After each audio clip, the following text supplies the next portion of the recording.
જય શ્રી કૃષ્ણ. આપણે આગળના સત્સંગમાં હિંડોળા વિશે જોયું હતું, તો એ જ સત્સંગ આપણે આગળ કરીએ.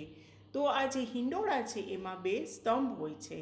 એ બે સ્તંભ છે એ શ્રી લલિતાજી અને વિશાખાજીના સ્વરૂપથી બિરાજે છે.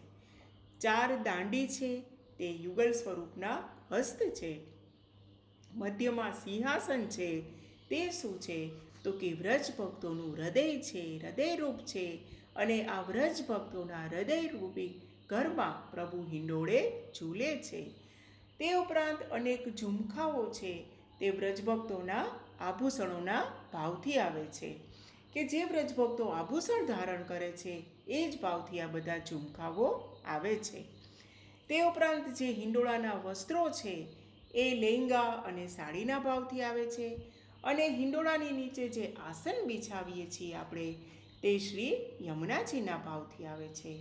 વ્રજમાં વનો કેટલા છે? તો કે 52 વન છે અને 24 ઉપવન છે.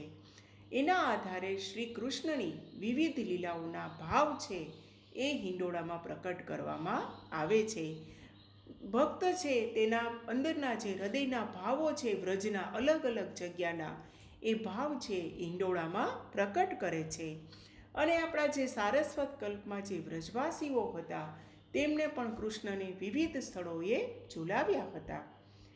હવે સુરંગ હિંડોળો પછી તરત જ બધી ઘટાઓમાં હિંડોળો થાય છે, કે પીળી ઘટા, કેસરી ઘટા, ગુલાબી ઘટા, સફેદ ઘટા વગેરે વગેરે ઘટામાં હિંડોળા થાય છે. તો પીળી અને ગુલાબી ઘટા છે એ શ્રી સ્વામિનીજીના ભાવથી, સફેદ અને કેસરી ઘટા શ્રી શ્રુતિરૂપાના ભાવથી, કશુંબી અને લીલી ઘટા શ્રી ઋષિરૂપાના ભાવથી, અને શ્યામ અને ભૂરી ઘટા શ્રી યમુનાજીના ભાવથી આવે છે.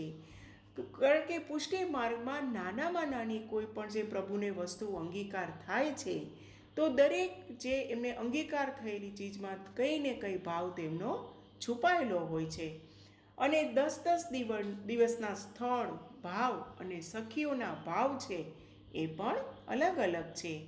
હવે અષાઢ વદ બીજથી આઠમ નંદાલયમાં, પછી નોમથી એકમ શ્રી ગિરિરાજજીમાં, શ્રાવણ સુદ એકમથી આઠમ કુંજમાં, અને શ્રાવણ સુદ નોમથી શ્રાવણ વદ બીજ શ્રી યમુના પુલીનમાં હિંડોળા થાય છે. અને આ ઉપરાંત હિંડોળામાં કેટલી બધી અલગ અલગ બધી કલાકારીગરી જોવા મળે છે. જેમ કે જરદોશીના હિંડોળા, કાચના હિંડોળા, લીલા મેવાના, કારેલા ચોળીના, સૂકા મેવાના, ખારેકના, લહેરિયાના વગેરે વગેરે કેટલી બધી જાતના હિંડોળા થાય છે. અને સૌથી વધુ જે આકર્ષિત કરતા હોય હિંડોળા, તો એ છે સાવન ભાદોના હિંડોળા.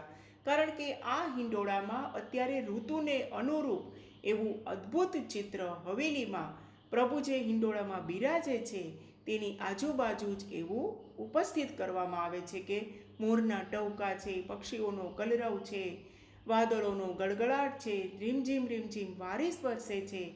અને એ બધાની વચ્ચે પ્રભુ ખૂબ જ સુંદર રીતે હિંડોળે ઝૂલે છે. અને એ દર્શન તો ખૂબ જ અદ્ભુત હોય છે. આ જે હિંડોળા ઉત્સવ છે એ તો અર્ચન અને ભક્તિનું સ્વરૂપ છે. અને આ રીતે ભક્ત અને ભગવાન વચ્ચે લાગણીનો સેતુ રચાય છે. અને આ ઋતુ કેવી હોય છે? કે ચારે બાજુ ચોમેર હરિયાળી, લીલા વૃક્ષો, વનરાજી વગેરે ખૂબ જ છવાયેલી હોય છે. અને આવી સુંદર હરિયાળી મોસમમાં પક્ષીઓ પણ ખૂબ સુંદર રીતે ટહુકા કરે છે, કોયલનો મીઠા સૂરો સંભળાય છે, મોર પણ આહલાદક બનીને નૃત્ય કરે છે, નાચે છે, તેના પણ ટહુકા સંભળાય છે. અને આવી બધી સુંદર મોસમમાં ગોપીજનોએ જોટા દઈ દઈને યુગલ સ્વરૂપને ખૂબ જ સુંદર રીતે પ્રભુને અને સ્વામિનીજીને ઝુલાવ્યા છે. તો એ જ ભાવનાથી આજે હવેલીઓમાં પણ આ જ સુંદર રીતે આ રીતે દર્શન થાય છે. અને વૈષ્ણવો પણ ગૃહ સેવામાં પોતાના ભાવને અનુરૂપ કલાત્મક રીતે હિંડોળામાં પ્રભુને પધરાવે છે. અને આ જે સજાવટ થાય છે હિંડોળાની, એમાં પણ જે પુષ્ટિ ભક્તોની જે કલા કારીગરી છે, એની જે સ્કિલ છે, એનો પણ અદ્ભુત સમન્વય જોવા મળે છે. આ રીતે જે હિંડોળાનું જે મનોરથ છે એનું તો જે વર્ણન કરવું જ અશક્ય છે. ઝુલત ગોકુલ ચંદ્ર હિંડોળે, ઝુલાવત સબ બ્રજ નારી.